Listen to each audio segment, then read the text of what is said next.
اللہ تعالیٰ سے ہدایت کی دعا مانگا کریں. ایک دعا میں نے یہاں پہ مینشن کی ہے، اللہم انی اسألک الہدا والتقا والعفاف والغنا. اے اللہ، بے شک میں تجھ سے ہدایت، تقوی، پاک دامنی اور بے نیازی کا سوال کرتا یا کرتی ہوں. تو رک کر اس آیت پہ اللہ سے دعا مانگے ہدایت کی.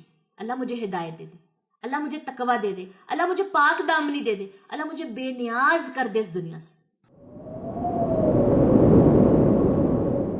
وَلَقَدْ يَسَّرْنَا الْقُرْآنَ لِلذِّكْرِ فَهَلْ مِن مُدَّكِرٍ. اور بے شک ہم نے قرآن کو نصیحت لینے کے لیے آسان کر دیا، تو ہے کوئی نصیحت لینے والا؟ نحمد و نصلی علی رسولہ الکریم. اما بعد، اعوذ باللہ من الشیطان الرجیم. بسم اللہ الرحمن الرحیم. رب اشرح لی صدری ویسر لی امری واحلل عقدۃ من لسانی یفقہوا قولی. رب زدنی علما، اللہم فقہنا فی الدین. السلام علیکم ورحمۃ اللہ وبرکاتہ. میں امید کرتی ہوں کہ آپ سب لوگ ایمان اور صحت کی بہترین حالت میں ہوں گے. سورہ فاتحہ کا لفظی ترجمہ. سورہ فاتحہ ایک مکی سورت ہے اور اس کی 7 آیات اور 1 رکوع ہے. اعوذ باللہ، بسم اللہ کے بعد ہم آغاز کریں گے سورہ فاتحہ کے لفظی ترجمے کا.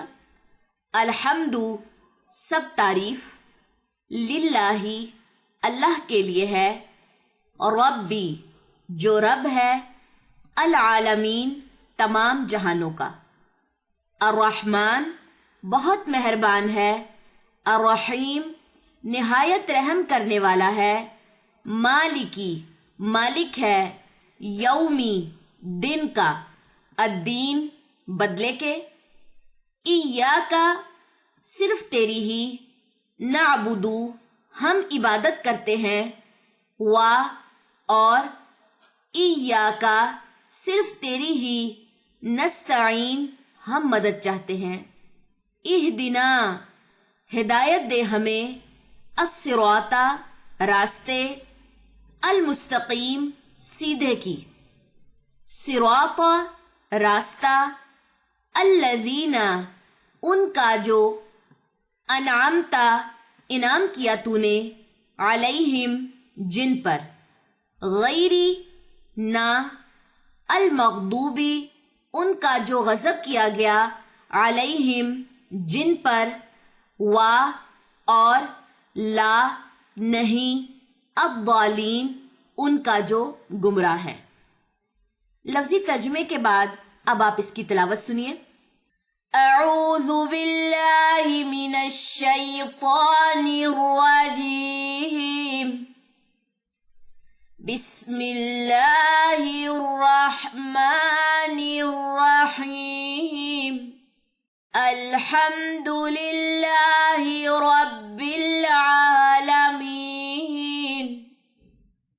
الرحمن الرحیم، مالک یوم الدین، ایاک نعبد و ایاک نستعین، اہدنا الصراط المستقیم، صراط الذین انعمت علیہم غیر المغضوب علیہم ولا الضالین، آمین. لفظی ترجمے اور تلاوت کے بعد اب ہم سیکھیں گے ایک ورڈ کو ہم کس طریقے سے انالائز کرتے ہیں.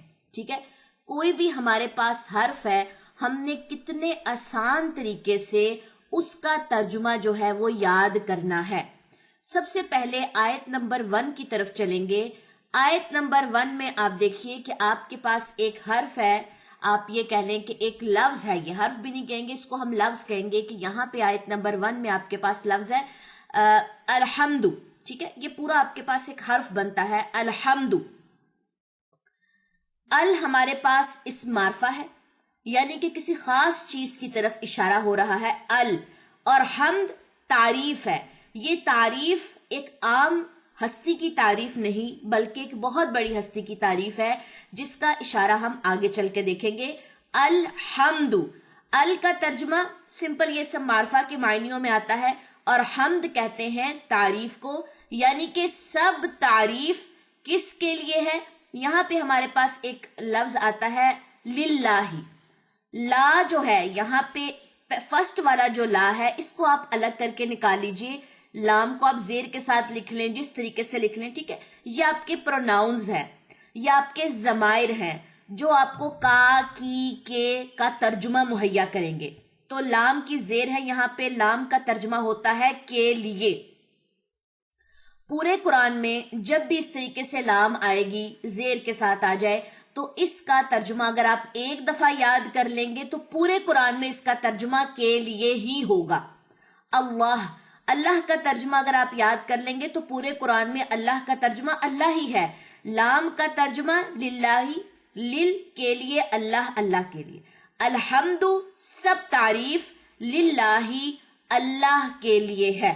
ٹھیک ہے، سب سے آسان طریقہ. اس کے بعد آگے آ جائیے رب. ربی، ربی کا مطلب ہے جو رب ہے. رب کہہ لیں کہ ہمارے پاس ایک حرف ہے، ٹھیک ہے.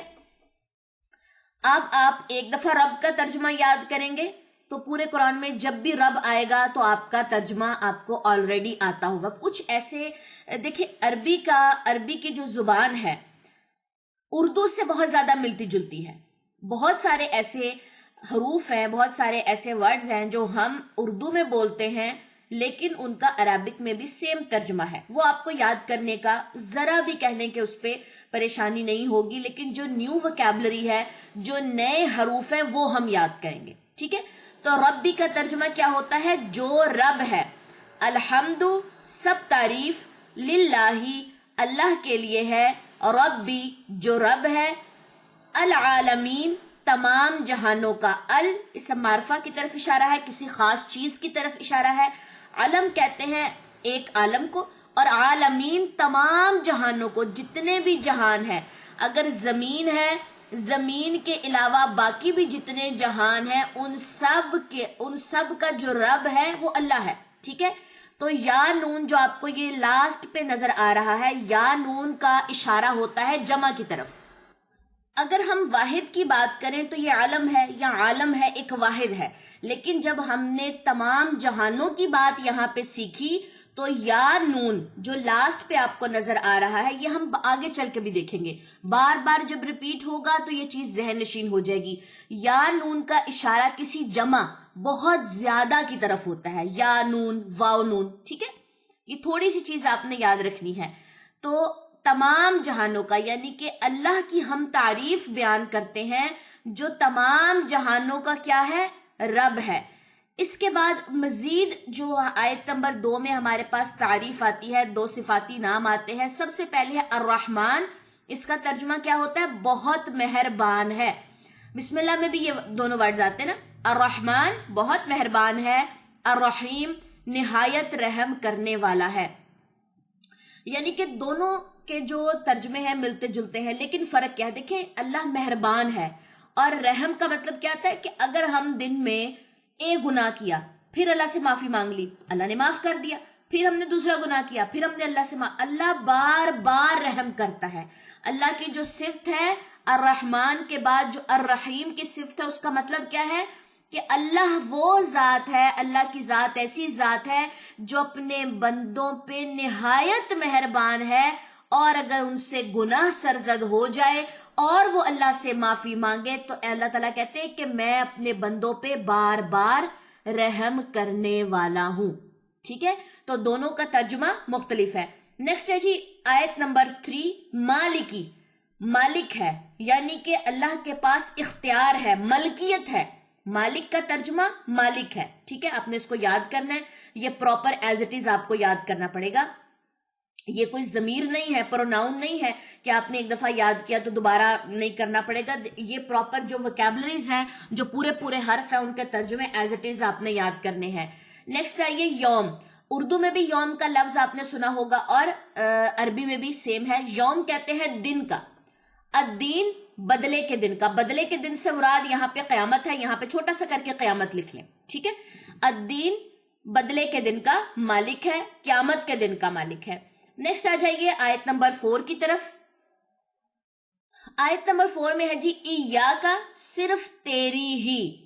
کا ترجمہ یہاں پہ ہم نے للہ سے لام نکالا تھا، اب یہاں پہ کاف نکال لیجئے، کاف الگ کر کے میں لکھ رہی ہوں، زبر کے ساتھ لکھ رہی ہوں۔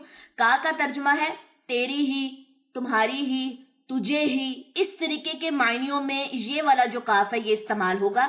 یہ ضمیر ہے، اس کو پروناؤن بھی کہتے ہیں۔ کسی صفت کی، کسی کہہ لیں ذات کی جگہ، کسی انسان کی جگہ، کسی بھی چیز کی جگہ اگر اس کی ہم کسی کی جگہ، فار ایگزامپل ایک انسان ہے وہ موجود نہیں ہے ہمارے سامنے، ہم کہتے ہیں کہ فلاں انسان ہے، اس نے یہ کہا، اس نے ایسا کہا، تو ہم اس کیوں یوز کرتے؟ کیونکہ ہم اس انسان کا بار بار نیم تو نہیں لے سکتے، پھر اس کا، اس کی، انہوں نے کہا، تو اس کو پروناؤنس کہتے ہیں یا ضمائر کہتے ہیں۔ ٹھیک ہے، کسی بھی چیز کی طرف اشارہ کرنے کے لیے ضمائر استعمال ہوتے ہیں۔ تو دوسرا ضمیر یہاں للہ سے میں نے ایک نکلوایا تھا آپ لوگوں سے، ٹھیک ہے، کے لیے یہاں سے میں نے آپ لوگوں کو ایک بتایا تھا، اور دوسرا آپ نے یہاں پہ کاف میں دوبارہ لکھ دیتی ہوں، کاف کا نکالنا ہے تیری ہی۔ ایا صرف، اور کا ترجمہ ہوتا ہے تیری، ایا کا تیری ہی۔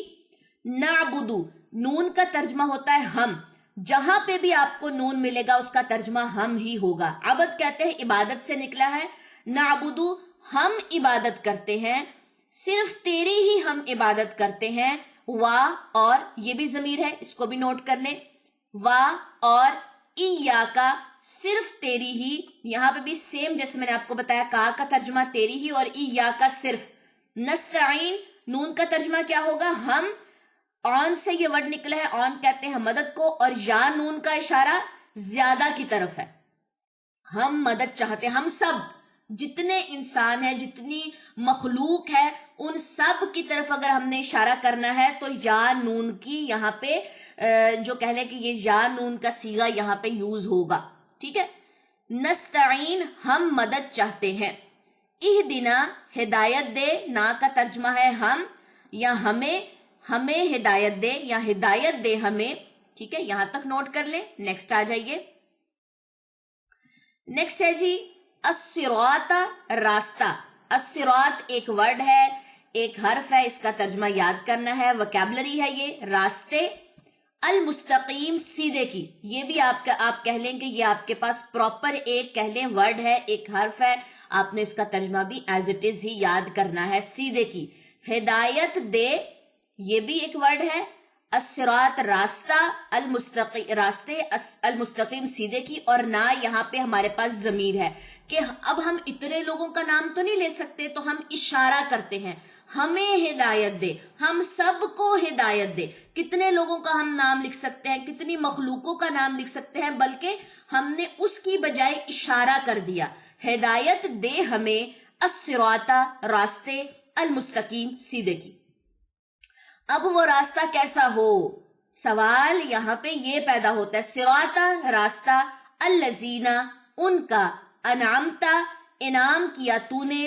اب یہاں پہ تا کا جو ترجمہ ہے وہ تو نے ہے، ٹھیک ہے، تا زبر تا کے ساتھ، پیش کے ساتھ، اس کا میں کے ترجموں میں معنی چلا جائے گا، اس کا الگ کل ہے، انعام، انعام کے معنیوں میں انعمتا انعام کیا تو نے۔ اب دیکھیں، میں ایک ورڈ کو، یہ پورا جو حرف ہے میں اس کو 2 سے 3 سٹیپس میں ڈیوائیڈ کر رہی ہوں تاکہ ترجمے کو سمجھنا آئے، رٹا نہیں لگانے دینا میں نے۔ اگر آپ نے آج رٹا لگا لیا نا، انمتا انعام کیا تو نے علیہم جن پر غیرنا، وہ رٹا 1 سال کے اندر بھول جائیں گے۔ لیکن جب آپ ایک ورڈ کو اینالائز کرتے ہیں کہ اچھا یہ انعم کا الگ ہے، تا کی زبر کے ساتھ الگ ہے، اہدی کا الگ ہے، نون کا ساتھ میں ضمائر الگ ہے، جب آپ سمجھ کے، دیکھ کے، سوچ کے پڑھتے ہیں، سیکھتے ہیں، وہ آپ کی لانگ ٹرم میموری میں جائے گا، وہ جلدی نہیں بھولے گا۔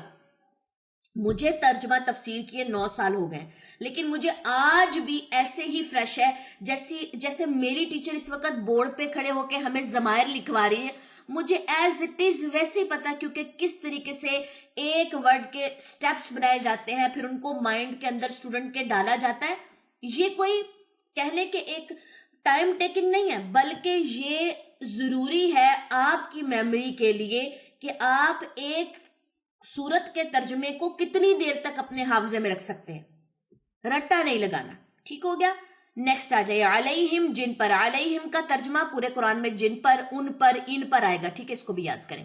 غیری نہ، یہاں پہ دو ہمارے پاس ضمائر آئیں گے نہ کے ترجموں میں، نہ کے معنیوں میں. میں پہلا ایک یہاں پہ غیری کا ترجمہ بھی نہ ہوتا ہے اور لا کا ترجمہ بھی نہ ہوتا ہے. ٹھیک ہے، غیری نہ المغضوبی، ان کا جو غضب کیا گیا، علیہم جن پر. اوپر دیکھیں یہاں پر بھی جن پر اس کا ترجمہ ہے اور اوپر بھی جن پر اس کا ترجمہ. ٹھیک ہے، واؤ کا ترجمہ آپ اوپر سیکھ کے آ چکے ہیں، بار بار اس کا نہیں ریپیٹ آپ کو کرنا پڑے گا. وا اور لا نہیں، الضالین، ان کا جو گمراہ ہیں. الضالین پراپر ایک ورڈ ہے، پراپر ایک حرف ہے.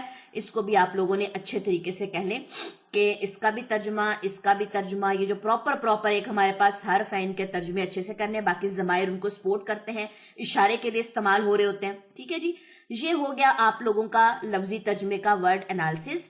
میں نے ان کا انالیسس بھی آپ کو کر کے بتا دیا. نیکسٹ آ جائیے جی آپ کی تفسیر کی طرف. یہ آپ لوگوں کا کہہ لیں کہ لاسٹ سٹیپ ہے اور سب سے ڈیپتھ سٹیپ ہے. آج آپ نے اس کلاس سے اپنے لیے ایسے لیسنز لے کے جانے ہیں کہ انعمتا کی کیٹیگری میں آپ خود کو فیل کریں. 3 کیٹیگریز آج ہم سیکھیں گے، انعمتا، المغضوب اور الضالین.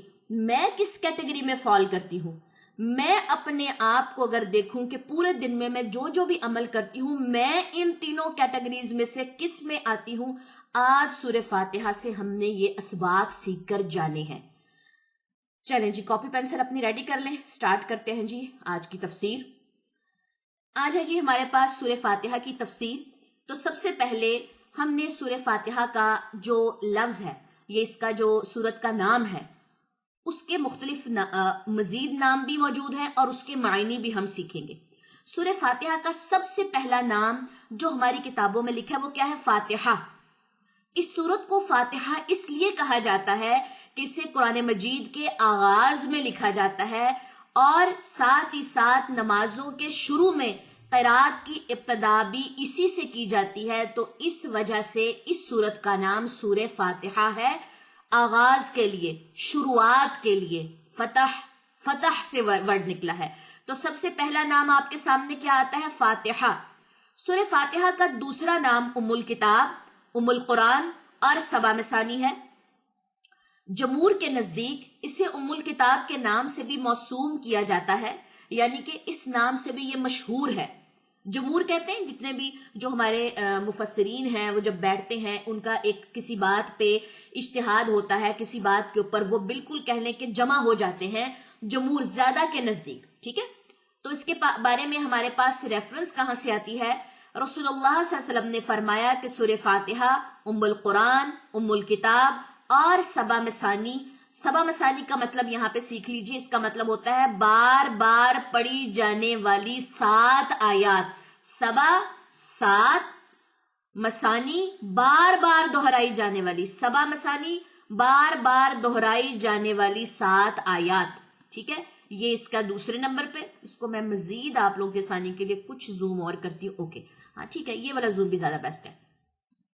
یہ سارے نیمز آپ لوگوں نے یاد کرنے. سورہ فاتحہ کا پہلا نیم فاتحہ، ام الکتاب، ام القرآن، سبع مثانی. نمبر 3 پہ ہے، اس کو قرآن عظیم بھی کہا جاتا ہے. اس سورت کا نام قرآن عظیم بھی ہے. چوتھے نمبر پہ اس کا نام ہے، اس کا نام الحمد بھی ہے. 5ویں نمبر پہ اس کا نام ہے الصلاح. اس سورت کا نام الصلاح بھی آیا ہے. حدیث کا ریفرنس کیسے ملے گا؟ رسول اللہ صلی اللہ علیہ وسلم نے فرمایا کہ اللہ تعالیٰ فرماتا ہے میں نے اپنے اور اپنے بندے کے درمیان نصف یعنی کہ آدھی نماز کو تقسیم کر دیا ہے اور میرے بندے کے لیے وہ سب کچھ ہے جس کا اس نے سوال کیا. اس کے بعد یہ حدیث کافی لمبی ہے جو انشاءاللہ آگے چل کے میں آپ کو اس کا پورا کہنے کے سیاق و سباق سمجھاؤں گی، اس کا پورا متن، اس کا جو مڈ ہے وہ سارا سمجھاؤں گی. یہاں سے ہم نے ریفرنس یہ نکالی ہے کہ اس سورت کا نام الصلاح بھی ہے، نماز بھی ہے، کیونکہ اس میں ایک تو یہ نمازوں میں پڑھی جاتی ہے سورہ، اور اس میں بندہ اپنے اور اپنے اللہ کے درمیان کچھ معاملات، کچھ باتیں کرتا ہے. ٹھیک ہے، آگے آ جائیے. اس کو میں ذرا تھوڑا سا سکرول کر رہی ہوں نیچے لے کے جا کے. ٹھیک ہے،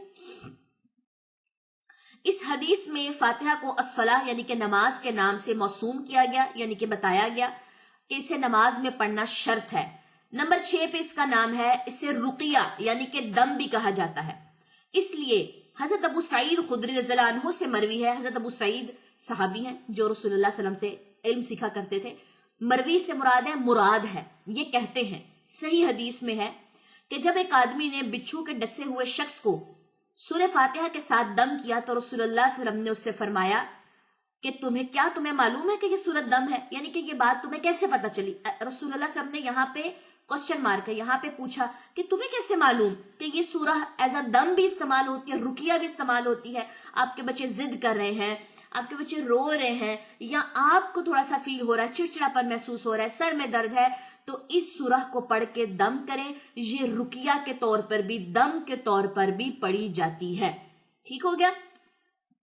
تھوڑا سا زوم آؤٹ کروں گی، تھوڑی سی ریپیٹیشن دیکھ لیجئے۔ صورتوں کے نام آپ لوگوں نے یاد کرنے ہیں، ٹھیک ہے؟ یہ آپ لوگوں سے کل سنے جائیں گے۔ الفاتح، ام الکتاب، ام القرآن، سبع مثانی، قرآن عظیم، الحمد، الصلاح اور رقیہ، یہ سارے نام سورہ فاتحہ کے نام ہیں اور ان کے معنی بھی میں نے ساتھ میں مینشن کر دیے ہیں۔ چلیں جی نیکسٹ آ جائیے۔ نیکسٹ ہے ہمارے پاس سورہ فاتحہ کی فضیلت۔ سورہ فاتحہ کی کیا فضیلت ہے؟ سورہ فاتحہ کو قرآن مجید میں کیا مقام حاصل ہے، اس کی کیا فضیلت ہے، اس کو سیکھ لیجئے۔ صحیح مسلم اور سنن نسائی میں ابن عباس رضی اللہ عنہ سے روایت ہے کہ ایک مرتبہ رسول اللہ صلی اللہ علیہ وسلم کے پاس جبرائیل علیہ السلام بھی موجود تھے۔ اب رسول اللہ صلی اللہ علیہ وسلم بیٹھے ہوئے کسی محفل میں، پاس جبرائیل علیہ السلام بھی موجود تھے۔ کیا وہ انسانی شکل میں موجود تھے یا کہہ لیں کہ یہ دحیہ قلبی کی شکل میں آیا کرتے تھے جبرائیل علیہ السلام، ٹھیک ہے، یا ویسے ہی جو ان کی اصلی ایک شکل و صورت تھی اس میں موجود تھے، یہ ہمیں نہیں معلوم۔ تو ایک مرتبہ رسول اللہ صلی اللہ علیہ وسلم کے پاس جبرائیل علیہ السلام بھی موجود تھے کہ آپ نے اوپر کی طرف سے ایک آواز سنی، یعنی کہ آسمان کی طرف سے۔ جبرائیل علیہ السلام نے اپنی نظر آسمان کی طرف اٹھائی اور کہا کہ آسمان کا ایک ایسا دروازہ کھلا ہے، یعنی کہ وہ آواز جب سنی تو اس کے جواب میں جبرائیل علیہ السلام نے رسول اللہ صلی اللہ علیہ وسلم کو بتایا کہ آسمان کا ایک ایسا دروازہ کھلا ہے جو آج تک کبھی نہیں کھولا گیا۔ اس دروازے سے ایک فرشتہ نکل کر رسول اللہ صلی اللہ علیہ وسلم کی خدمت میں حاضر ہوا اور اس نے کہا کہ آپ صلی اللہ علیہ وسلم کو بشارت ہو کہ آپ کو 2 ایسے نور دیے گئے ہیں جو آپ سے پہلے کسی نبی کو نہیں دیے گئے۔ ان میں سے ایک سورہ فاتحہ، فاتح الکتاب، اور دوسرا سورہ بقرہ کی آخری آیات ہے، جو آپ آخری آیات پڑھتے ہیں آمن الرسول سے، ٹھیک ہے، آخری 2 آیات۔ ان میں سے آپ جب بھی کوئی حرف پڑھیں گے تو اس کے مطابق آپ کو عطا کیا جائے گا۔ تو آسمان کا دروازہ کھلا جو آج سے پہلے کبھی نہیں کھلا تھا، اور کن 2 چیزوں کی بشارت ملی؟ سورہ فاتحہ کی بشارت ملی اور سورہ بقرہ کی آخری 2 آیات کی خوشخبری ملی۔ صحیح مسلم میں یہ حدیث کا نمبر 806 ہے، ٹھیک ہے، سنن نسائی میں بھی موجود ہے، صحیح مسلم میں بھی موجود ہے۔ تو یہ ہے سورہ فاتحہ کی فضیلت کہ یہ اس طریقے سے نازل ہوئی، اس کو فضیلت حاصل ہے۔ ایک اور ہے جو میں نے آپ لوگوں کو بتایا تھا کہ یہ جو سورہ ہے اس کا نام الصلاۃ یعنی کہ نماز ہے۔ یہاں تک یہ میں نے ہاف یہاں پہ کوٹ کی، تب میں اس کو یہاں پہ مکمل پڑھتی چلوں۔ تھوڑا سا زوم آؤٹ کروں گی تاکہ یہ تھوڑی سی آپ لوگوں کی اسکرین پہ پوری آ سکے۔ حضرت ابو ہریرہ رضی اللہ عنہ سے روایت ہے کہ رسول اللہ صلی اللہ علیہ وسلم نے فرمایا، یہ پوری حدیث ہے، پہلے میں نے اس طریقے سے لکھی ہوئی ہے، ٹھیک ہے، پھر دوسری یہاں پہ ادھر کو جائے گی، 2 بلاکس میں نے اس کے بنائے ہیں۔ اب اس کو سمجھ لیجئے، جو شخص نماز پڑھے اور اس میں سورہ فاتحہ نہ پڑھے تو وہ نماز ناقص ہے، یعنی کہ آپ نے نماز پڑھی اور اس میں سورہ فاتحہ پڑھنا بھول گئے تو وہ جو نماز ہے وہ ناقص ہوگی، وہ قابل قبول نہیں ہوگی، آپ کو وہ نماز دوبارہ سے لوٹانی ہوگی۔ یہ آپ نے 3 بار فرمائی یہ بات، یعنی وہ ناتمام ہے، یعنی کہ نماز مکمل نہیں ہے۔ حضرت ابو ہریرہ کی خدمت میں عرض کی گئی کہ جب ہم امام کے پیچھے ہوں تو بھی، یعنی کہ ہم نماز پڑھیں تو بھی ہم سورہ فاتحہ پڑھیں؟ تو آپ صلی اللہ علیہ وسلم نے فرمایا کہ اپنے دل میں پڑھ لو، کیونکہ میں نے رسول اللہ صلی اللہ علیہ وسلم کو یہ فرماتے ہوئے سنا ہے۔ آپ فرما رہے تھے اللہ تعالیٰ فرماتا ہے کہ میں نے نماز کو اپنے اور اپنے بندے کے درمیان 2 حصوں میں تقسیم کر لیا ہے، اور میرے بندے کے لیے وہ کچھ ہے جس کا وہ سوال کرے۔ جب بندہ کہتا ہے الحمدللہ رب العالمین تو اللہ تعالیٰ فرماتا ہے میرے بندے نے میری تعریف کی۔ اب سورہ فاتحہ کو صلاح کہا گیا ہے اور اس سورہ فاتحہ کو 2 حصوں میں ڈیوائیڈ کیا گیا ہے۔ سب سے پہلے حصے میں اللہ تعالیٰ فرماتے ہیں کہ میرے بندے نے میری تعریف کی، پھر بندہ جب کہتا ہے الرحمن الرحیم الرحمن الرحیم تو اللہ تعالیٰ فرماتے ہیں کہ میرے بندے نے میری ثنا کی. بندہ جب کہتا ہے مالک یوم الدین تو اللہ فرماتا ہے میرے بندے نے میری بزرگی بیان کی. اور ایک اور جگہ ایک اور مرتبہ فرمایا کہ میرے بندے نے اپنا معاملہ میرے سپرد کر دیا. پھر اس کے بعد یہ بقیہ حصہ دوسرا حصہ بندہ جب کہتا ہے ایاک نعبد و ایاک نستعین تو اللہ فرماتا ہے یہ میرے اور میرے بندے کے درمیان ہے اور میرے بندے کے لیے وہ کچھ ہے جس کا وہ سوال کرے. اور بندہ جب کہتا ہے کہ اہدنا الصراط المستقیم صراط الذین انعمت علیہم غیر المغضوب علیہم ولا الضالین آمین تو اللہ تعالیٰ فرماتا ہے یہ میرے بندے کے لیے ہے اور میرے بندے کے لیے وہ کچھ ہے جس کا وہ سوال کرے. ٹھیک ہے. تو پوری کی پوری سورہ جو ہے جس میں اللہ تعالیٰ اپنے بندے سے بار بار مخاطب ہوتے ہیں کہ جب ایک بندہ کہتا ہے الحمدللہ رب العالمین نماز کی حالت میں ہم کہتے ہیں الحمدللہ رب العالمین اللہ تعالیٰ جواب میں کیا کہہ رہے ہیں میرے بندے نے میری تعریف کی. اور ہم کیا کر رہے ہوتے ہیں الحمدللہ رب العالمین الرحمن الرحیم مالک یوم الدین ایاک نعبد اور ہمیں محسوس کیا ہمیں بھنک بھی نہیں ہوتی کہ اس وقت سورہ فاتحہ ہم پڑھ رہے ہیں اور دنیا کے خیالوں میں ہے اور اللہ میری سورہ فاتحہ کا جواب دیتے. اللہ تعالیٰ کہتے ہیں میرے بندے کو وہی کچھ ملے گا جس کا وہ اس وقت سوال کر رہا ہے. پڑھ اگر آپ سورہ فاتحہ رہے ہیں سوچ ہم دنیا کے بارے میں رہے ہیں تو دنیا ہی ملے گی. ہم کہتے ہیں نا کہ میں تو نماز پڑھتی ہوں میرے دل کو سکون نہیں ملتا وہ کیفیت نہیں ہوتی کیونکہ نماز میں سورہ فاتحہ چل رہی ہے اور ہم پریشان ہیں کہ فلاں نے مجھے یہ بات کہہ دی اور فلاں نے مجھے یہ بات کہہ دی فلاں کا میں نے اتنے پیسے دینے اور فلاں نے میرے اتنے پیسے دینے. تو میرے بندے کو وہی ملے گا جس کا وہ مجھ سے سوال کرتا ہے. صحیح مسلم کی حدیث نمبر 395 ہے.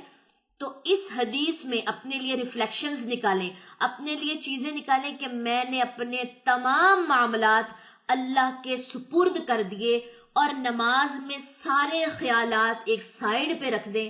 میرے تمام معاملات میں اپنے اللہ کے سپرد کرتی ہوں اور اب اللہ اور ان معاملات کے درمیان سے نکل جائیے. سورہ فاتحہ ہمیں یہ سکھاتی ہے. یہ سورہ فاتحہ کی فضیلت میں 2 احادیث میں نے یہاں پہ بیان کر دی ہیں. سب سے پہلی حدیث جو میں نے آپ لوگوں کے ساتھ شیئر کی تھی بالکل چھوٹی سی تھی جس میں خوشخبری ملی تھی سورہ فاتحہ کی. یہاں سے میں ریموو کر دوں سورہ فاتحہ کی اور سورہ بقرہ کی آخری 2 آیات کی. یہ سورہ فاتحہ کی فضیلت میں ایک حدیث ہے اور یہ کارڈ میں نے ایڈ کیا تھا کارڈ اٹیچ کیا تھا تو یہ اس کی دوسری حدیث ہے. ٹھیک ہو گیا. یہاں تک آپ کے پاس سورہ فاتحہ کے نیمز اور اس کی فضیلت آ چکی ہے. سب سے پہلے ہے تعوذ کی فضیلت کہ اگر آپ اعوذ باللہ پڑھتے ہیں تو اس کی ہمارے پاس ریفرنس کیا آتی ہے. دیکھیں جب آپ میرے سے تفسیر پڑھ رہے ہیں تو میں وداؤٹ اینی ریفرنس اینی دلیل بات نہیں کروں گی. اگر میں کہہ رہی ہوں کہ اعوذ باللہ من الشیطان الرجیم تو میں نے خود سے سیکھ لیا میں نے کسی کو پڑھتے ہوئے سیکھا. میں نے کیوں نہیں قرآن کھول کے اس کی دلیل نکالی کیا میرے اللہ نے مجھے حکم دیا؟ جی بالکل میرے اللہ نے مجھے حکم دیا ہے. اللہ تعالیٰ فرماتے ہیں سورہ نحل کی آیت نمبر 98 میں فَإِذَا قَرَأْتَ الْقُرْآنَ فَاسْتَعِذْ بِاللَّهِ مِنَ الشَّيْطَانِ الرَّجِيمِ پھر جب آپ قرآن پڑھنے لگے تو شیطان مردود سے اللہ کی پناہ مانگ لیا کرے. ٹھیک ہو گیا. پھر اس کے بعد ہمارے پاس تسمیہ آتا ہے. تسمیہ کے بارے میں اللہ کیا کہتے ہیں اقرأ بسم ربک الذی خلق کہ پڑھ اللہ کے نام سے ٹھیک ہے جس نے تجھے پیدا کیا. تو ہر کام شروع کرنے سے پہلے ہم کیا پڑھتے ہیں بسم اللہ پڑھتے ہیں. بسم اللہ کی ریفرنس سورہ الگ کی آیت نمبر 1 ہے اور تعوذ کی ریفرنس سورہ نحل کی آیت نمبر 98. سورہ فاتحہ کی فضیلت کے بعد اب ہم چلیں گے جی آیت نمبر 1 کی طرف. الحمدللہ رب العالمین. ابو جعفر ابن جریر کہتے ہیں کہ الحمدللہ کے معنی یہ ہے کہ شکر صرف اللہ کے لیے خاص ہے. اس کے علاوہ جن معبودوں کی عبادت کی جاتی ہے یا اس نے جو بھی مخلوق پیدا فرمائی ہے ان میں سے کوئی بھی اس شکر اور حمد کا مستحق نہیں ہے.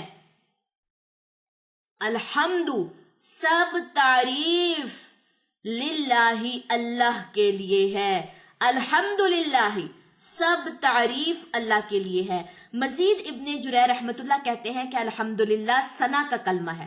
اس کے ساتھ اللہ نے خود اپنی ثنا بیان فرمائی ہے اللہ نے خود اپنی تعریف بیان فرمائی ہے اور اس کے ضمن میں اپنے بندوں کو بھی اس کا حکم دیا ہے کہ وہ بھی اس کی ثنا جو ہے وہ بیان کریں.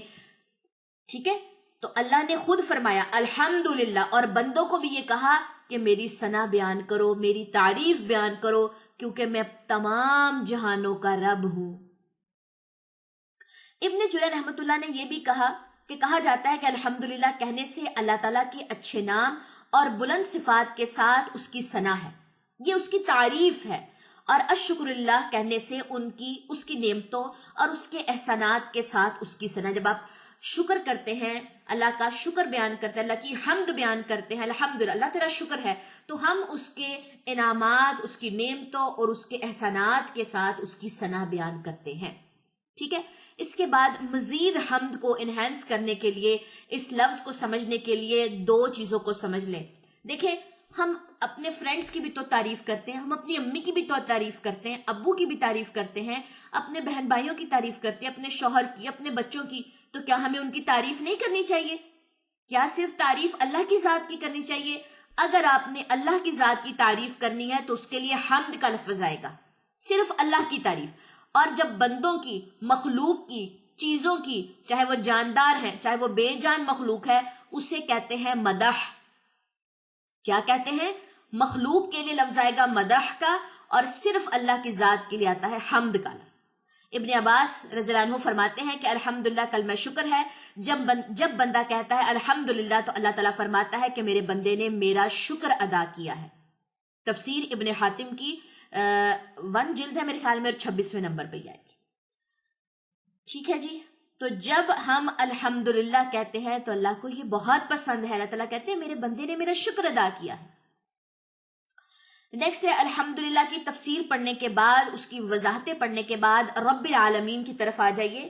اللہ کے سوا ہر موجود چیز کو عالم کہتے ہیں۔ اللہ کی ذات کے سوا باقی جتنی بھی چیزیں ہیں، جتنی بھی کائنات، دیکھیں یہ زمین ہے نا، یہ ایک پلانٹ ہے، باقی کتنے پلانٹس ہیں، کتنے عالم ہیں، ہمیں نہیں پتا۔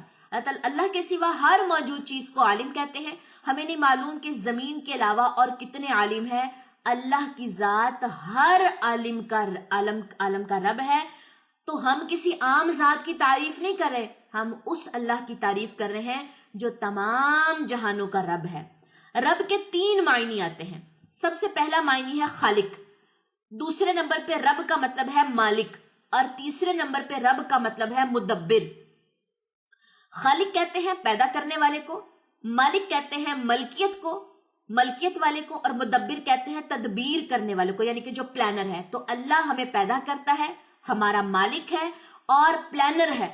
یہ رب کے 3 معنی آپ نے یاد کرنے ہیں۔ الحمدللہ، تمام تعریفیں اللہ کے لیے ہیں۔ ہم اللہ کی یہاں پہ ثنا بیان کرتے ہیں، کیوں؟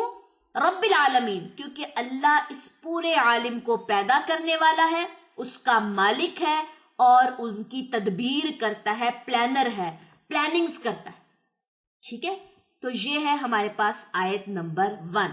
اب چلتے ہیں جی آیت نمبر 2 کی طرف۔ آیت نمبر 2 میں ہمارے پاس آتا ہے الرحمن الرحیم، یعنی کہ بڑا مہربان، نہایت رحم کرنے والا۔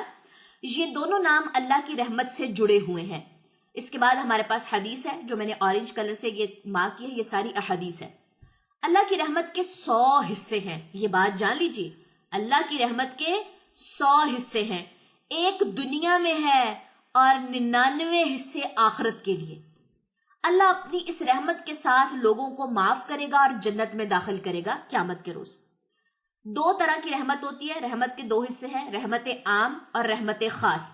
رحمت عام دنیا میں سب کے لیے، ہم اکثر دیکھتے ہیں نا، کافروں کو بھی ڈھیل ملی ہوتی ہے، ہم کہتے ہیں کافر کے پاس اتنا پیسہ ہے، فاسق کے پاس اتنا پیسہ ہے، اس کے پاس اتنے اختیار ہیں، اللہ ان کو کیوں نہیں پکڑتا؟ وہ رحمت عام میں آتے ہیں۔ اللہ نے دنیا میں سب کو اختیار دیا ہوا ہے، کافر کو، فاسق کو، بلکہ کافروں کو زیادہ دیا جاتا ہے کیونکہ آخرت میں ان کو کچھ نہیں ملنا۔ اس کے بارے میں مزید چیزیں ہم آگے سورہ بقرہ میں سیکھیں گے کہ کیوں کافر کو کیوں ملتا ہے، کیونکہ اللہ کے نزدیک اس دنیا کی قدر و قیمت نہیں ہے۔ یہ دنیا ایک ٹیسٹ روم ہے، اس میں سب کو ٹیسٹ کے لیے بھیجا گیا ہے۔ خیر، اس عقیدے کو مزید سمجھیں گے۔ رحمت خاص مومنوں کے لیے، ایمان والوں کے لیے، اور یہ قیامت کے روز رحمت خاص ملے گی جب لوگوں کو معاف کر کے جنت میں داخل کیا جائے گا، جیسے کہ میں نے پہلے حدیث میں آپ سے بیان کیا۔ یہ حدیث بھی آپ نے یاد کرنی ہے، رحمت عام، رحمت خاص کس کے لیے، رحمت عام کس کے لیے۔ ٹھیک ہے، حدیث آگے آ جائے گی کہ مزید آئی ہے، رسول اللہ صلی اللہ علیہ وسلم نے فرمایا کہ اللہ تعالیٰ فرماتا ہے کہ میں اللہ ہوں، میں رحمان ہوں، میں نے رحم کو پیدا کیا اور اپنے نام سے اس کو مشتق کیا، یعنی کہ جوڑ لیا۔ ٹھیک ہے، کس کو؟ رحم کو. اب اگلے پیج پہ جائیں گے, ایک لائن یہاں پہ, اگلی یہ والی لائن یہاں پہ, پھر مزید یہ اگلے پیج پہ بھی آئے گی. تو پیچھے سے لے کے چلوں گی. یہاں پہ میں نے رحم کو پیدا کیا اور اپنے نام سے اس کو مشتق کیا.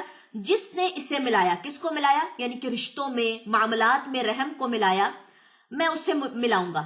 اور جس نے اسے توڑا میں بھی اسے توڑ دوں گا. یعنی کہ اگر آپ نے رشتوں میں سے رحم کو توڑ دیا, رحم کو ختم کر دیا, اگر ماں اور اولاد کے درمیان میں رحم کا رشتہ ہی نہ ہو, تو کیا ماں جتنی ذمہ داریوں کے ساتھ ہوتی ہے, باپ جتنی ذمہ داریوں کے ساتھ ہوتا ہے, کیا وہ اپنی اولاد کو زندہ چھوڑے؟ اللہ نے دو لوگوں کے درمیان میں رحمت رکھی ہے. ٹھیک ہے, جامعہ ترمذی کی حدیث نمبر 1907 ہے. یہاں سے جا کے آپ لوگوں نے اس کی اتھینٹسٹی معلوم کر لینی ہے. تو الرحمن الرحیم, اللہ تعالیٰ فرماتے ہیں کہ میں مہربان ہوں اور میں بار بار رحم کرتا ہوں. تم جتنی بار گناہ کرتے ہو, میرے در پہ آتے ہو, مجھ سے معافی مانگتے ہو, میں تمہیں بار بار تم پہ رحم کرتا ہوں, معاف کرتا ہوں, میں مہربان ہوں. نیکسٹ آ جائیے, آیت نمبر 3 ہے ہمارے پاس. مالکی یوم الدین, اس کی تفسیر میں ابن عباس رضی اللہ عنہ فرماتے ہیں کہ اس دن اس کی بادشاہت میں اس کے سوا کوئی صاحب اختیار نہ ہوگا. جس طرح دنیا میں یہ جو بادشاہ بنے پھرتے ہیں نا, مجازن بادشاہ تھے, ویسے نہیں. تو اللہ یوم آخرت کا مالک ہے. ابن عباس مزید فرماتے ہیں, رضی اللہ عنہ فرماتے ہیں کہ یوم دین سے مراد مخلوق کے حساب کا دن یعنی قیامت کا دن ہے, جس دن وہ تمام اعمال کا بدلہ دے گا. اچھے عمل کا بدلہ اچھا اور برے عمل کا بدلہ برا, الا یہ کہ کسی کو معاف فرما دے. تفسیر تبری کی جلد 1 ہے اور 102 نمبر کی حدیث ہے. ٹھیک ہے, یہاں پہ آپ کو ابن عباس کا یہ قول مل جائے گا. پھر حضرت ابو ہریرہ رضی اللہ عنہ سے مروی ہے, روایت کرتے ہیں کہ رسول اللہ صلی اللہ علیہ وسلم نے فرمایا کہ اللہ زمین کو پکڑ لے گا, اللہ زمین کو پکڑے گا اور آسمان کو لپیٹ کر. یہ کب کا منظر ہے؟ قیامت کے دن ایسا ہوگا. یہ وحی کے ذریعے رسول اللہ صلی اللہ علیہ وسلم کو بتائے گا, اور اس کے بعد ہم تک پہنچا کہ قیامت کے روز اللہ زمین کو پکڑے گا. امیجن کریں اپنی آنکھوں کے سامنے کہ زمین اللہ نے پکڑی ہوئی, جس کے اوپر چل کے ہم دن رات گناہ کرتے ہیں نا, وہ زمین اللہ نے ہاتھ میں پکڑ لی اور آسمان کو لپیٹ کر اپنے دائیں ہاتھ میں لے گا اور فرمائے گا میں ہوں بادشاہ. کہاں ہے دنیا کے بادشاہ, کہاں ہے سرکش اور کہاں ہے متکبر؟ آج اس دن میں مالک ہوں, میں بادشاہ ہوں. دنیا کے بادشاہ کدھر ہیں؟ دنیا کے سرکش کدھر ہیں جو میری بات نہیں مانتے تھے؟ دنیا کے متکبر کدھر ہیں؟ یہ صحیح بخاری کی حدیث نمبر 6519 ہے. تو ہم نے کیا سیکھا کہ آج اپنا معاملہ درست کر لیں, کیونکہ اللہ کے پاس جب ہمارے معاملات جائیں گے اس روز کا مالک اللہ ہے. الدین کے جو معنی ہے وہ جزا اور سزا کے ہیں. ٹھیک ہے, سورہ نور کی آیت نمبر 25 میں آتا ہے اس دن اللہ ان کو ان کے اعمال کی پوری اور ٹھیک جزا دے گا. یہ آیت کا ریفرنس میں نے دے دیا ہے, سورہ نور کی آیت نمبر 25 میں ہمیں ملتا ہے کہ الدین کا معنی کیا ہے؟ جزا اور سزا. پورا اعمال کا بدلہ دیا جائے گا. کسی کو تھپڑ مارا ہے تو تھپڑ پڑے گا, کسی نے آپ کو تھپڑ مارا ہے تو آپ سے اس کو بدلہ دلوایا جائے گا, اس کو تھپڑ پڑے گا. دنیا میں وہ سرکش تھا, دنیا میں وہ بادشاہ تھا, دنیا میں وہ متکبر تھا, لیکن آج قیامت کے روز وہ بادشاہ نہیں ہے. حدیث میں ہے کہ عقل مند وہ ہے جو اپنا محاسبہ خود کرے اور موت کے بعد کی زندگی کے لیے عمل کرے. جامعہ ترمذی کی حدیث نمبر 2459 ہے. ٹھیک ہے جی, تو وقت رہنے سے پہلے اپنا محاسبہ کر لیں کہ موت آ جائے اور زندگی کی ڈور ہاتھ سے نکل جائے. نیکسٹ ہے جی آیت نمبر 4, ایاک نعبد و ایاک نستعین, صرف تیری ہی ہم عبادت کرتے ہیں اور صرف تجھی سے ہم مدد چاہتے ہیں. اس آیت کے پہلے حصے میں شرک سے بیزاری ہے, کیونکہ ہم نے عبادت اللہ کی کرنی ہے, ہم نے شرک سے بیزاری اختیار کی, ہم شرک کو نہیں مانتے, بیزار ہیں ہم. اور دوسرے حصے میں اپنی طاقت اور قوت کا انکار بھی ہے, کیونکہ ہم نے مدد اللہ سے مانگنی ہے, اور اپنے آپ کو اللہ تعالیٰ کے سپرد کر دینے کا اعتراف ہے. اس آیت میں سب سے پہلے عبادت کو سمجھیں گے, پھر یعنی کہ مدد کو سمجھیں گے. چلیں جی نیکسٹ آ جائیے. عبادت کے لغوی معنی ہے عجز و انکسار کے ہیں, کمال محبت خضوع اور خوف کے مجموعے کا نام عبادت ہے. یعنی اب اس کو سمجھے، یہ تھوڑی سی مشکل اگر اردو لگ رہی ہے، مزید اس کو میں نے نیچے اور آسان کر دیا. یعنی جس ذات کے ساتھ آپ کو محبت بھی ہو، اس کی طاقت کے سامنے عاجزی اور بے بسی کا اظہار بھی ہو، اور اس کی گرفت کا خوف بھی ہو، اس کو عبادت کہتے ہیں. ٹھیک ہے جی. تو عبادت جو ہے وہ اللہ کے سامنے ہر چیز، کوئی تکبر نہیں ہونا چاہیے دل میں. اللہ کے سامنے عجز و انکساری ہے، عاجزی اور انکساری ہے. اللہ میرے اندر طاقت نہیں ہے، میرے اندر کچھ نہیں ہے، میں تیرے سامنے حاضر ہوں. ایاک نعبد، ہم صرف تیری ہی عبادت کرتے ہیں. اور اس کے بعد وایاک نستعین، ہم صرف تجھ ہی سے مدد مانگتے ہیں. نستعین، اللہ کے سوا کسی سے مدد مانگنا جائز نہیں. اچھا، وہ کام جس کا اختیار صرف اللہ کے پاس ہے، وہ کام جیسے اگر روم میں لیٹی ہوں اور میں نے اپنے بیٹے کو کہہ دیا کہ آپ ایسا کریں کہ پنکھا چلا دے، میں نے اس سے مدد مانگی نا، please give me some favour, یہ پنکھا چلا دے. میں نے اپنی بہن کو کہہ دیا، میں نے اپنے بھائی کو کہہ دیا فین آن کر دے. یہ تو میں نے اس سے مدد مانگی، مجھے تو اللہ سے کہنا چاہیے تھا. یہ دنیاوی چیزیں ہیں، یہ ورک ہے، کام ہے جس کا آپ دوسرے سے ہیلپ لیتے ہیں. وہ معاملات جن کا اختیار ہے ہی اللہ کے پاس، اولاد کا، رزق کا، موت کا، زندگی کا، وہ معاملات جن کا اختیار اللہ کے ہی پاس ہے، وہ کسی اور سے مانگنا جائز نہیں. باقی جو ڈیلی ورک ہیں، آپ اس کے لیے کسی سے ہیلپ لیتے ہیں، وہ اس کیٹیگری میں نہیں آتے. ٹھیک ہو گیا. نیکسٹ آ جائیے. نیکسٹ آیت ہے ہمارے پاس آیت نمبر 5. آیت نمبر 5 میں ہے جی اہدنا الصراط المستقیم، کہ ہمیں ہدایت دے سیدھے راستے کی. سب سے پہلے ہدایت کو سمجھ لیں. ہدایت کے معنی ہے ارشاد و توفیق، جیسے سیدھے راستے کی توفیق کا مل جانا. اللہ سے مدد مانگی، اللہ ہماری مدد کر، ہم تیری عبادت کرتے ہیں، ہمیں سیدھا رستہ دکھا، ہمیں ہدایت دے، سیدھے رستے کی ہدایت دے. کیسے میں نے سیدھے رستے پہ چلنا ہے، اس کی ہدایت بھی تو نے مجھے دینی ہے. نیکسٹ آ جائیں. ہدایت 2 طرح کی ہوتی ہے، یہ پہلے سمجھ لیں بات. ہدایت علمی، علم کی ہدایت، آپ کے پاس علم ہے. ہدایت عملی، عمل کی ہدایت. آپ کے پاس علم تو ہے، آپ کو سورہ فاتحہ کا ترجمہ آتا ہے، آپ کو سورہ فاتحہ کی تفسیر آتی ہے، لیکن عمل نہیں ہے سورہ فاتحہ پہ. اللہ سے نہیں مانگ رہے، اللہ کو مالک نہیں جانتے، اللہ کی عبادت نہیں کرتے، اللہ سے مدد نہیں مانگتے، اللہ سیدھے رستے کی توفیق نہیں مانگتے، کسی اور سے مانگتے ہیں. دونوں مختلف چیزیں. علم کی ہدایت اور ساتھ میں عمل کی ہدایت بھی اللہ سے مانگنی. اللہ ہمیں عمل بھی عطا فرما. صراط المستقیم کی تفسیر میں امام ابو جعفر رحمۃ اللہ کہتے ہیں کہ امت کے تمام اہل تفسیر کو اس بات پر اتفاق ہے کہ صراط مستقیم اس صاف اور واضح راستے کو کہتے ہیں جو کہیں سے ٹیڑھا نہ ہو، کوئی ٹیڑھ نہ ہو، کوئی چھپے دوست نہیں بنا سکتے آپ، کوئی حرام کام نہیں کر سکتے، اس کو کہتے ہیں سیدھا رستہ، بالکل سٹریٹ. جھوٹ نہیں بولنا، غیبت نہیں کرنی، زنا نہیں کرنا، چھپی دوستیاں نہیں رکھنی، سور کا گوشت نہیں کھانا، شراب نہیں پینی، ماں باپ کی نافرمانی نہیں کرنی. سیدھا رستہ، آسان رستہ. یہ ریفرنس ہے تفسیر طبری 110 اور 109. صراط مستقیم کو اسلام کا راستہ بھی کہا جاتا ہے. ٹھیک ہے، یہ امپورٹنٹ پوائنٹ ہے، سائڈ پہ میں نے کر کے لکھ دیا. ہدایت کے 2 حصے، یہ یاد کرنے آپ نے. ہدایت علمی عملی، یہ میں کل پوچھوں گی. ہدایت 2 طرح کی ہوتی ہے. ٹھیک ہو گیا. اس کے بعد لازمی اللہ تعالیٰ سے ہدایت کی دعا مانگا کریں. ایک دعا میں نے یہاں پہ مینشن کی ہے، اللہم انی اسألک الہدی والتقی والعفاف والغنی.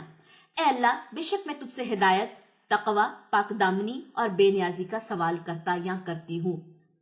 تو رک کر اس آیت پہ اللہ سے دعا مانگے ہدایت کی.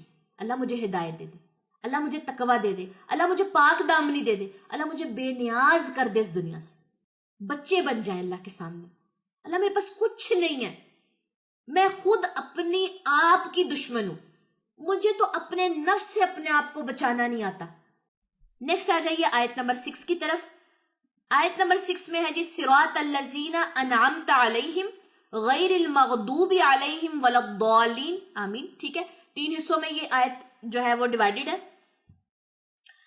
چلیں جی، انعام یافتہ لوگوں کا رستہ ہمیں دے. ہم اس آیت کے پہلے حصے میں کہتے ہیں اللہ ہمیں انعام یافتہ لوگوں کا رستہ دکھا. اب انعام یافتہ لوگ کون سے ہیں؟ انبیاء، صدیقین، شہداء اور صالحین. انبیاء کا رستہ پتہ ہے کیسا رستہ تھا؟ نبیوں نے کیا سٹرگل کی ہے. صدیقین جو سچے ہیں ان کو کیا سٹرگلز فیس کرنی پڑتی ہے. شہداء جو خالصتاً اللہ کے لیے شہید ہو جاتے ہیں. صالحین نیک لوگ. اللہ مجھے ان لوگوں میں شامل کر جو انبیاء ہیں، جو صدیقین ہیں، جو شہداء ہیں اور جو صالحین ہیں. یہ کون لوگ تھے؟ ایسے لوگ جن کو اللہ نے علم دیا اور انہوں نے عمل کیا. کیا میں اس کیٹیگری میں آتی ہوں؟ نیکسٹ کیٹیگری المغضوب، جن پر غضب ہوگا یا ہوا. یہ کون لوگ تھے؟ قوم عاد، قوم سمود، قوم فرعون، قوم نوح، قوم شعیب وغیرہ سب اس میں شامل ہیں. یہ کیسے لوگ تھے؟ ایسے لوگ جن کو اللہ نے علم دیا لیکن انہوں نے عمل نہیں کیا، اللہ کا شکر ادا نہیں کیا، اللہ سے مدد نہیں مانگی، اللہ کو اپنا رب نہیں جانا. اللہ نے کہا میں تیرا رب ہوں، میں تجھے پیدا کرتا ہوں. پیروں فقیروں کے پاس چلے گئے اولاد کے لیے کہ شاید کسی کی دعا سے یا کسی کی پھونک سے یا کہیں پر بکرے کو چڑھوانے سے، بکرے کی قربانی سے ہمیں اولاد ہو جائے گی. کسی دربار پہ چلے گئے وسیلے کا نام لے کر. تو اللہ تعالیٰ کہتے ہیں المغضوب وہ لوگ ہیں جن کو اللہ نے علم دیا لیکن انہوں نے عمل نہیں کیا. تیسری کیٹیگری الضالین، ان کا جو گمراہ ہیں. یہ گمراہ کون لوگ ہیں؟ جن میں کافر، فاسق لوگ شامل ہیں جو اللہ کی ذات کا ہی انکار کرتے ہیں. اب اس میں کس قسم کے لوگ آتے ہیں؟ ایسے لوگ جن کے پاس نہ علم ہے نہ عمل. ٹھیک ہے، یہ تینوں پوائنٹس آپ کو یہاں پہ نظر آ رہے ہوں گے. ایک یہ پوائنٹ ہے ایسے لوگ جن کو اللہ نے علم دیا اور انہیں عمل کیا. یہ کون سے؟ انعام یافتہ. مغضوب کیسے لوگ ہیں؟ جن کو اللہ نے علم دیا لیکن انہوں نے عمل نہیں کیا. اور تیسری کیٹیگری الضالین، جن کو اللہ نے نہ علم دیا نہ ان کے پاس علم ہے نہ عمل ہے. انعمتا میں کون سے لوگ آئیں گے؟ انبیاء، صدیقین، شہداء اور صالحین. مغضوب میں کون سے ہیں؟ قوم عاد، قوم سمود، قوم فرعون، قوم نوح، قوم شعیب. ٹھیک ہے. اور الضالین میں کون سے لوگ ہیں؟ کافر، فاسق. یہ کوسچنز اسی طریقے سے آپ سے کل پوچھے جائیں گے کہ انعمتا میں کون سے لوگ ہیں، ان کو اللہ نے کیا دیا. مغضوب میں کون سے لوگ ہیں، ان کو اللہ نے کیا دیا. الضالین میں کون سے لوگ ہیں، ان کو اللہ نے کیا دیا. یہ سارے پوائنٹس میں نے ایگزیکٹ بنا دیے ہیں تو آپ نے اسی طریقے سے اس کو یاد کرنا. نیکسٹ ہے جی ٹو ڈو لسٹ. لاسٹ پہ ہم اپنے لیے کچھ پوائنٹس نکالیں گے. یہ میں نے اپنے لیے پوائنٹس نکالے ہیں، آپ نے بھی اپنی مرضی سے اپنی پسند کے پوائنٹس اپنے لیے نکالنے ہیں. نماز پڑھتے وقت سورہ فاتحہ کے معنی پر میں نے غور کرنا ہے، سورہ فاتحہ کا ترجمہ یاد کرنا ہے، سورہ فاتحہ کی میں نے تلاوت سننی ہے، اللہ سے ہدایت کی دعا مانگنی ہے، اللہ سے اپنا تعلق مضبوط کرنا ہے. اس دنیا میں مجھے ٹیسٹ کے لیے بھیجا گیا ہے، وقت گزرنے سے پہلے اپنا محاسبہ کرنا ہے انشاءاللہ. یہ میری ٹو ڈو لسٹ ہے. اب آپ نے اس سورہ سے کیا سیکھا، کیا چیزیں آپ نے اخذ کی، وہ ٹو ڈو لسٹ آپ نے اپنی خود بنانی ہے. آیت نمبر 6 اور 7 اسی میں ہے. ٹھیک ہے، وہ انعمتا علیہم کے آگے انہوں نے 6 لکھا ہوتا ہے. یہ میں آپ کو دکھا دیتی ہوں. یہاں پہ یہ اس طرح چھوٹا سا یہاں پہ 6 لکھا ہوا ہے اور پھر 7 انہوں نے یہاں پہ لکھا ہوا ہے. ٹھیک ہے، بعض جگہوں پہ اس کی اور نمبرنگ آتی ہے، بعض جگہوں پہ اس کی اور نمبرنگ آتی ہے. تو یہ اس طریقے سے ٹھیک ہو گیا. یہ والے جو نوٹس ہیں یہ میں آپ کو پھر اس پہ بھیج دوں گی، واٹس ایپ جو آپ کا گروپ ہے اس میں بھیج دوں گی. آپ لوگوں نے پھر اسی طریقے سے اپنی جو ڈائریز ہیں، اپنے جو نوٹس ہیں وہ بنانے ہیں. اپنی سیکوینس آپ نے ایسی ہی رکھنی ہے. سورہ فاتحہ کے کتنے نام ہیں، ان کے پھر معنی، سورہ فاتحہ کی فضیلت میں 2 احادیث آتی ہیں. ٹھیک ہو گیا. پھر آگے چلیے آیت نمبر 1 میں ابو جریر کا ایک آدھ قول آپ نے دیکھ لینا. ٹھیک ہے. پھر اس کے بعد حمد اور مدح میں کیا فرق ہے، یہ کوسچن آپ سے پوچھا جائے گا. اور اس کے علاوہ رب کے 3 معنی یہ آپ سے پوچھا جائے گا. دین آپ دیکھ لیں کہ یہ جو حدیث ہے اللہ کی رحمت کے 100 حصے ہیں ایک دنیا میں، یہ حدیث آپ سے رحمت عام اور رحمت خاص کسے کہتے ہیں یہ آپ سے پوچھا جائے گا. پھر اس کے بعد یوم الدین سے مراد کون سا دن ہے، قیامت کا دن ہے. سمپل بھی آپ یہ آنسر کر سکتے ہیں. اس کے علاوہ نیکسٹ آ جائیے عبادت کے بارے میں دیکھ لیں کہ عبادت کے لغوی معنی آپ نے یہاں سے یاد کر لینے ہیں. اس کے بعد ہے جی صراط یعنی کہ ہدایت کتنی قسم کی ہوتی ہے، 2 قسم کی ہوتی ہے، یہ آپ نے دیکھ لینی ہے یہاں سے. نیکسٹ ہے جی ایک دعا، یہ آپ کے اپنے محاسبے کے لیے یہ یاد نہیں کرنی کہ مطلب یہ کل میں نہیں سنوں گی. انعام یافتہ لوگوں کے بارے میں مغضوب اور ضالین. جس طریقے سے یہ نوٹس ہے ایسے ہی آپ سے ایگزیکٹ میں کوسچنز آنسر کروں گی. ترجمہ آپ لوگوں کا سے سورہ فاتحہ کا کل سنا جائے گا، تو اس میں کوئی بھی پریشانی کی چیز نہیں ہے کہ ہمیں فلاں پوائنٹ مطلب آؤٹ آف سلیبس آ گیا، ایسا کچھ بھی نہیں ہوگا. جو چیز آج میں نے آپ لوگوں کو پڑھائی ہے تفسیر اور ترجمے میں، وہی چیز آپ سے انشاءاللہ کل سنی جائے گی. ٹھیک ہو گیا جی؟ یہ تھی آپ کی آج کی کلاس.